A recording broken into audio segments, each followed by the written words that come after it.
So my main motivation is to show you an application of zero-knowledge proofs that's somehow outside the DeFi ecosystem, and to give you a glimpse of why regulators are in fact quite interested in the opportunities we have from programmable zero-knowledge, because we have quite a lot of limitations on like older zero-knowledge systems that we can overcome at a certain cost. So to give you some background, today in the morning there were already 2 very interesting sessions that are using biometric passports and then create zero-knowledge proofs of statement derived from basically signed biometric or non-biometric identity information derived from a passport. And in fact, the discussion of how to use digital identity systems is already much broader, particularly in Europe and Canada. And so basically governments have noticed that oftentimes they're quite dependent on identity systems that are not really under their control. What does that mean? Today, when we authenticate with a service provider, we usually have 2 main paradigms. So the first paradigm is using a lot of different accounts, and so for example, when I want to rent a car, then I usually need to go through a tedious registration process in which I need to provide my name, my banking information, and prove ownership, for example, of a driver's license. And this happens in a video identification call where I show my driver's license and I need to smile into the camera, and somebody, either an AI or an employee, is verifying that that's really me and that I have a driver's license. So those tedious registration processes need to be repeated when I go to another provider of car rental. So I need to repeat the same registration forms and processes for verifiable data over and over. And beyond that, users typically also struggle with key management or password management. There is an alternative that is based either on corporate or government identity platforms. So maybe you have heard about, for example, India, where you have the Aadhaar system, which is a very efficient system, but unfortunately it usually doesn't give you a great level of privacy with respect to the identity provider. And also you have certain dependencies on those often federated identity providers. So for instance, Google has repeatedly locked out businesses where unfortunately, for example, a photo of a child was uploaded sent to a doctor and they accused them of child pornography. And so particularly the European Union is quite concerned that they have a huge dependency on big tech identity providers from another legislation. So the question is, can we do better? And in particular, both of those approaches usually don't give us access to, for example, a remotely machine verifiable driver's license, diploma, ID card, and so on. So what would we like to have? So ideally, we would have a system that is quite similar to the way we have physical proofs of identity, which is we carry them around with us and we show them if we need so without the need to contact the issuance party. So the one who gave us a passport, the one who gave us a COVID certificate and the like. So we would like those documents in a digital wallet app, carry it around with us, and if we need so, use selected identity attributes from different documents, so in this case from a passport, a vaccination passport, and an event ticket, in order to show that they belong together and to reveal the required information to a relying party. So in fact, the European Union has noticed that this is quite important, and there is recent regulation that will basically force every member state of the European Union to provide their citizens with such a digital identity wallet in the next 2 to 3 years. And so the question is basically, what is the role of privacy in this approach, and how can we use zero-knowledge proofs to get the best privacy guarantees out of this? Now, how do those systems usually work, and how will the European Digital Identity Wallet be built? It will be built on digital certificates. So essentially, like the way the public key infrastructure works, we have, for example, an X509 certificate, and we replicate the properties of an ID card and other verifiable documents using digital signatures. So we record different identity information inside the document. We have the signature of the issuer, which corresponds, for example, to the watermark that we have on this physical card.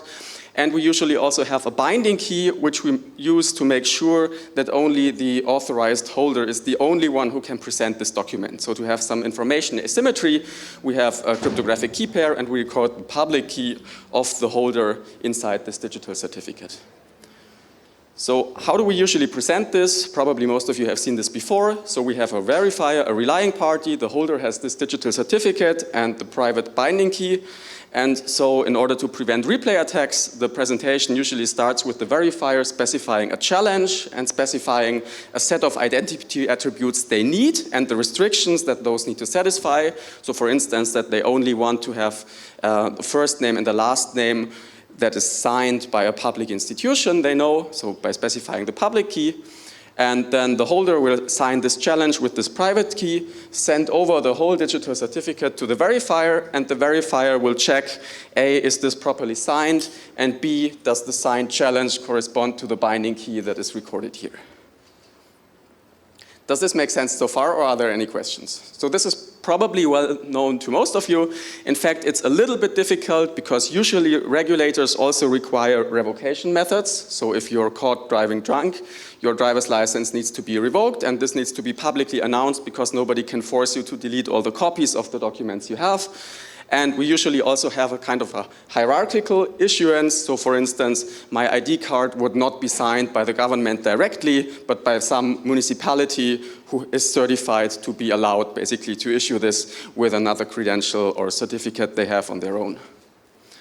So now if we look into this, it turns out that those digital certificates include some more information than what the holder is usually aware of and what the verifier needs to know. So in particular, we have a bunch of unique cryptographic identifiers that are either unique for this particular document or even unique for the holder itself. So for example, this binding key, if this is, for example, hardware bound. And so usually the holder is not really aware that they are sharing much more information than what they think with the relying party, that the relying party then can then use to track, for example, the holder beyond the identity attributes that should be shared. And so to make this more detailed, so usually what the verifier needs to know is, for example, a selected set of identity attributes, maybe first name and last name, but not date of birth and place of living.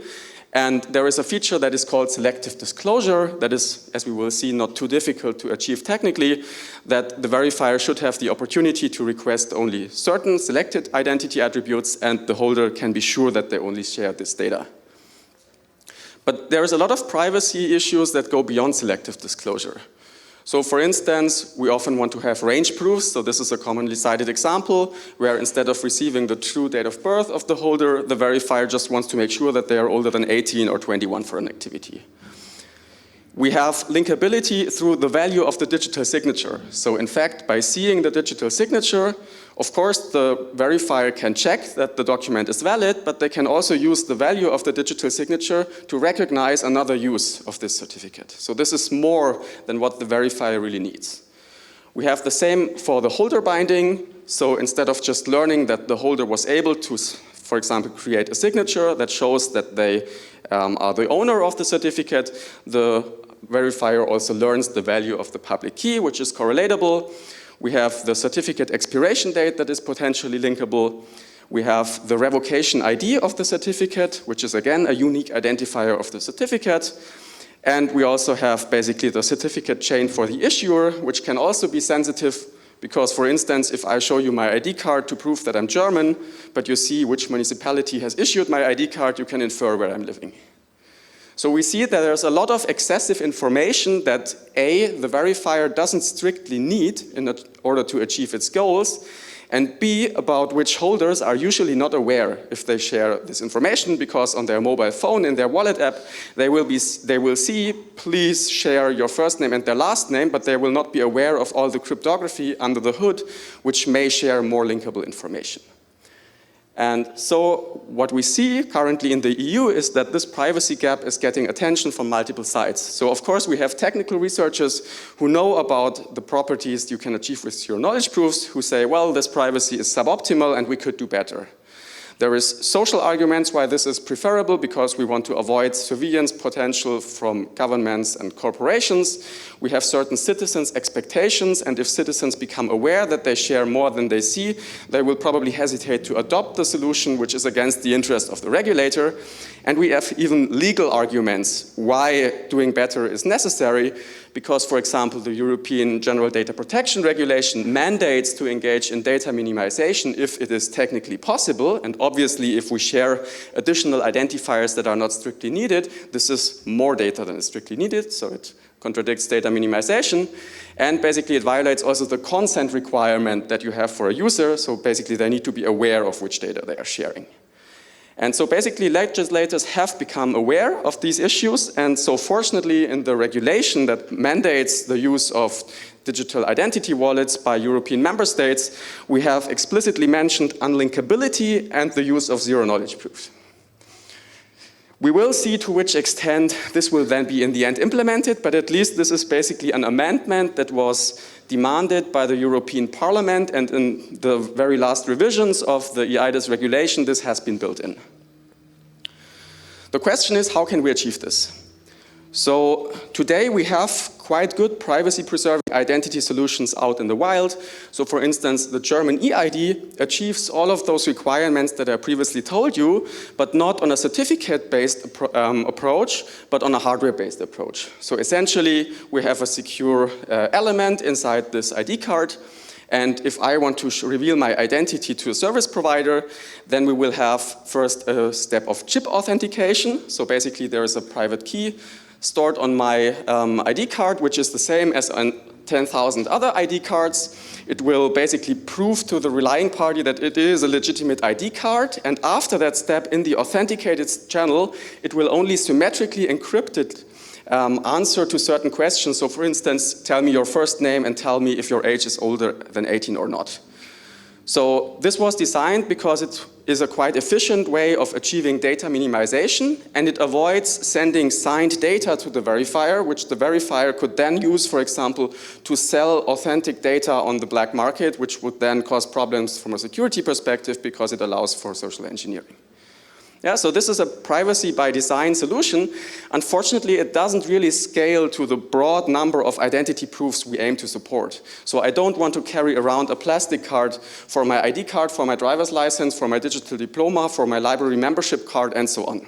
And so we basically want to replicate those functionalities on our mobile phone without the need to carry around those plastic cards.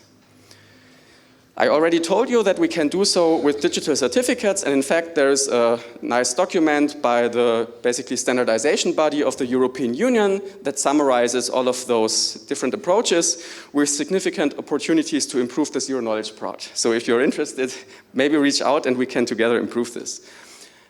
So what are the solutions that have been suggested? So two of them I really don't like. The first is on-demand credentials. So basically every time you need a certificate, you reach out to the issuer and you get a new one. This is basically exactly the model we tried to avoid because this corresponds to the federated identity providers. The second one is that the issuer initially could just give you, for example, 20 ID cards instead of one, and each time you need it, you use another one in order to avoid linkability. This is not very elegant because you carry around with you a lot of unnecessary information. It also makes you traceable by the issuer because obviously the issuer knows which credentials they provided to you, and so if the issuer colludes with the relying party, then they could track you. Yeah? So not very elegant. Selective disclosure, I already said, is quite easy to achieve. You can do this with Merkle proofs or you can do that with salted hashes. So basically you record as identity attributes in the certificate. You don't directly include the identity attributes but only salted hashes thereof, and then you can basically provide the digital certificates and reveal only the pre-image of those salted hashes for those attributes that you were asked for.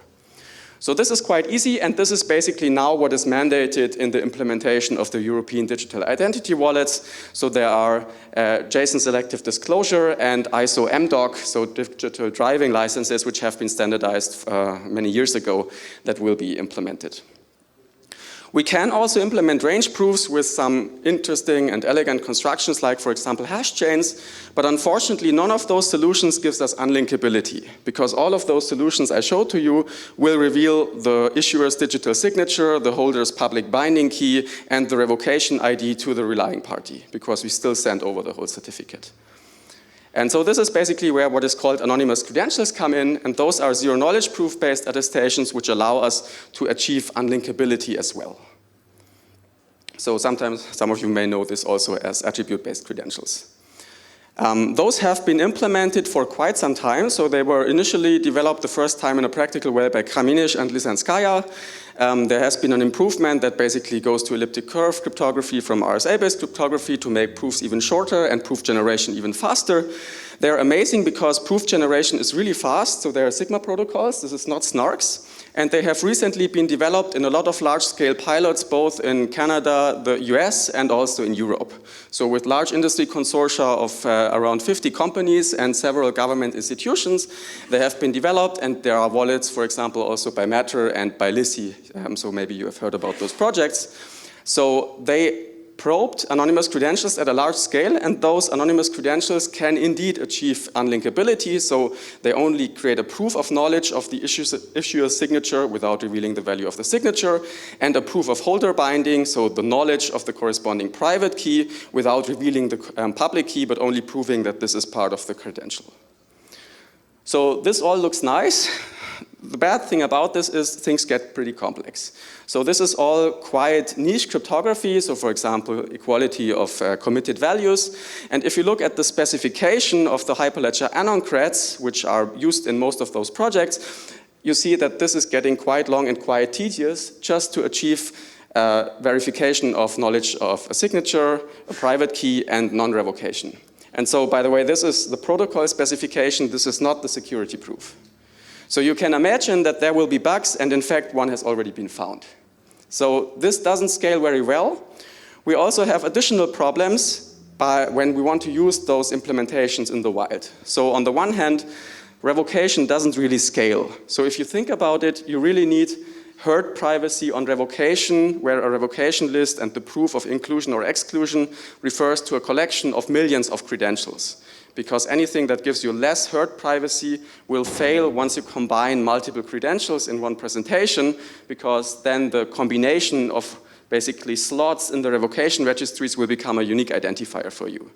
So you need order of tens of millions credentials covered by one basically accumulator for which you prove inclusion or exclusion. In practice, we get to 30,000 because after that, the different files that need to be distributed will become too large to store on a mobile phone. Hardware binding is also an issue, so those CL and BBS signatures, they don't work in the secure elements on our mobile phones. So the secure elements on our mobile phones, they typically support the NIST curve, but they don't support any fancy ZKP signature mechanisms. So if we want to achieve hardware binding, which is mandated in a lot of cases, like for example online banking, then right now we cannot get unlinkability because we always need to expose the corresponding public key. Yeah. And thirdly, also certificate chaining. It has at some stage been developed also for the CL and BBS signatures, but in practice it had never been implemented because it's too complex. So it took 15 years to come up with a theoretical solution, and it's nowhere near being practical. So we see that basically all of those nice and highly performant systems are reaching boundaries once we connect them with the regulatory requirements that we would need for large-scale adoption. And so basically this adds to the complexity of the protocol that I've shown you previously, and this should illustrate that basically instead of using special purpose zero-knowledge proofs, which are very elegant and highly performant and work very, very well for very specific cases, maybe the duct tape approach is a better one, and we use basically SNARKs in order to, well, prove arbitrary statements about the credentials we have at hand. And in fact, this was already mentioned, the opportunity to do so, by Kamenisch in the 2002 paper, where they proposed their domain-specific ZKPs, but basically said that this is beyond what is considered practical, and now, fortunately, 20 years later, after a lot of investments in blockchain space, we are near a point where we can use general-purpose zero-knowledge proofs also for such statements and do mobile proving on them. So basically now the new paradigm is that we use a digital certificate, the holder still has their secret key, ideally it's stored on a secure element, and then basically instead of sending the signed challenge and the certificate over to the verifier and doing all of the checks on the verifier side, we now ask the verifier what checks they would like to have. We do the checks on the prover side, on our mobile phone, and then only basically report the result, including a zero-knowledge proof that we executed the verifier's verification logic in the same way the verifier wanted us to. Yeah, so this is basically the paradigm change. One additional thing that's quite helpful there, where I come back to what I said previously, that we want to avoid sending around signed data. If we use SNARK naively, then basically our presentation, so what we send to the verifier, will be convincing for any other party to which the verifier forwards this presentation. So from a privacy perspective, this is not good, and also from an incentive perspective, this is not good.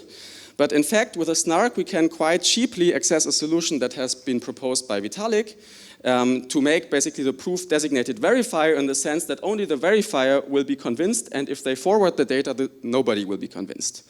And we do this by, instead of proving the original statement, we prove that either the original statement is correct, or I, the holder, knows the verifier's private key.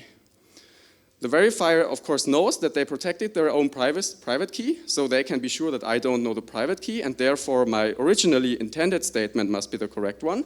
But if the verifier forwards this data, then everybody will be suspicious that trivially they could create these proofs from the knowledge of their own private key. And so this solves a lot of issues, because first, well, we don't run into the risk of verifiable data being sold on the black market. We also can, to some extent, reduce the requirements on relying parties, which usually need to identify themselves and be certified, for example, by a government in order to avoid man-in-the-middle attacks. Now, if we put this into a cryptographic envelope, we can basically make sure that the recipient only has two choices. Basically, either they receive the data themselves, then they cannot forward it in a verifiable way, or they don't even receive it, then I don't need to be worried about a man-in-the-middle attack. So basically, the flexibility that we get from general purpose CKPs allows us to, in some sense, replicate the properties of, for example, ID cards, which have been designed on a hardware base to maximize privacy, also now on a more flexible software layer. Is this new? No, it is not. So basically, it has already been proposed in 2016 by a team around Markov Kohlweis. So they basically used a generic compiler from C, so Geppetto, into a constraint system to prove the correct verification of a chain of X509 certificates. And this is what really is a game changer also from the perspective of governments, because governments are aware of the status quo in terms of hardware that is out in the market, both available for users, but also for certified institutions who need to protect their own signing keys in dedicated hardware. And they would rather prefer that we can basically keep all of the infrastructure that we have in place and keep a standard that is highly battle tested and where we only need to fit privacy around it, instead of introducing new signature schemes, new hardware that supports these new signature schemes and the like.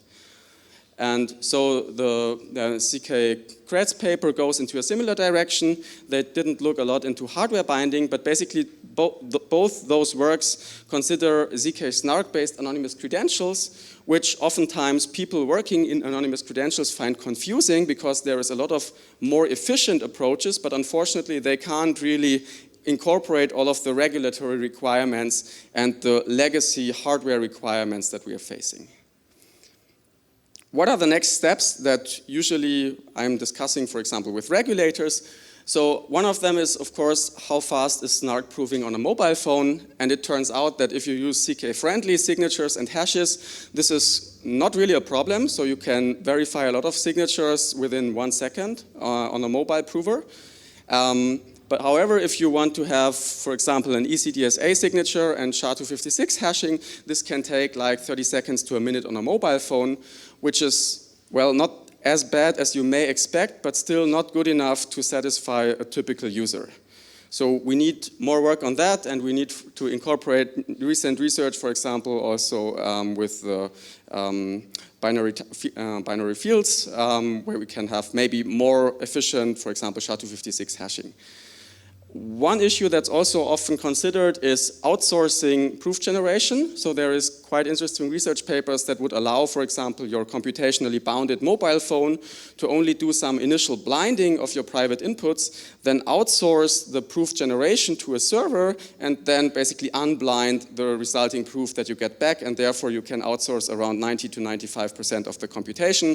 GPU acceleration is obviously also a topic, so we need to get somehow closer to like 1 second of latency for all those operations to make it feasible from a normal user's perspective, where privacy is typically not the major concern. Another thing is obviously we need to lobby for standardization. So if governments decide that this is worth pursuing, they will usually ask their national, or in this case European security agency, if this approach is secure. But unfortunately for programmable zero knowledge, we haven't seen any standardization approaches on the regulatory side. So there is ZK-Proof, for instance, who are trying to develop those standards, but it will need national or international standardization agencies in order to basically audit and certify those different approaches. And of course, this is difficult in a quickly evolving field in which every 2 weeks you see a new, more efficient proving system. Last but not least, one important design question is whether you use basically the ASIC or the VM approach to those topics. So the problem is that we have a lot of different verifiers, and all of the different verifiers will have different verification logic. Some of them may ask for 3 identity attributes and hardware-based holder binding. Another may ask for revocation and expiration proofs in addition. So you can think of thousands of different, basically, statements you may want to prove. Now, obviously, you can't distribute like 1,000 different large proving keys into this initial wallet app, so you somehow need a more dynamic or more modular approach to basically choose the verification logic in real time depending on the verifier's needs. And the first approach you can do is apparently a ZK VM, where you can specify the code as basically a private input, a public input, but there we usually don't have the performance we need. And on the other hand, the more performant approaches, like for example Groth 16, you need to do this circuit-specific trusted setup, and then basically you need to check whether you can decompose the typical statements you want to prove into individual gadgets that you can then link at the time you need them. So there's a lot of open design decisions that need to be made once you would decide to develop this in the real world. So hopefully I could convince you that basically implementing such an anonymous credential system in the real world is highly complex because you need to satisfy a lot of business and regulatory requirements, but that ZK-SNARKs may have a sufficient flexibility to incorporate those requirements. Thanks a lot. Thanks a lot.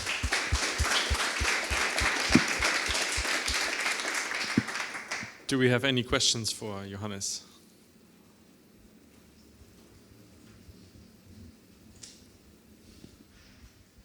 Hi, thank you for the presentation. I have a question. At some point you said that the holder has a private key in the new version, right? And how do you make sure that the signature, when the holder is generating the verified representation, is not shown, right? How do you prove ownership of the key without showing the public key, right? So what you basically do is that at the time of the issuance, where basically the holder specifies the public key that they want to bind the credential to, they will basically show an attestation chain that proves that this key pair was indeed generated in secure hardware. So usually you get just a certificate chain that points to the manufacturer, for instance. And then by governance and policy announcements, basically everybody knows that a credential will only be issued by this issuer if this hardware binding is satisfied. And then at the proving stage, basically one of the public outputs will be a challenge specified by the verifier. So the verifier sends to me this challenge. I sign this challenge with my private key in the secure element, and then I use the signed challenge as private input to the ZK circuit, and in the circuit I do signature verification against the public key that is included in the certificate. And I don't reveal this public key, and neither do I reveal the signature. I just prove that I'm able to create a signature with a key pair where the public key is indirectly signed by the issuer. Does that make sense?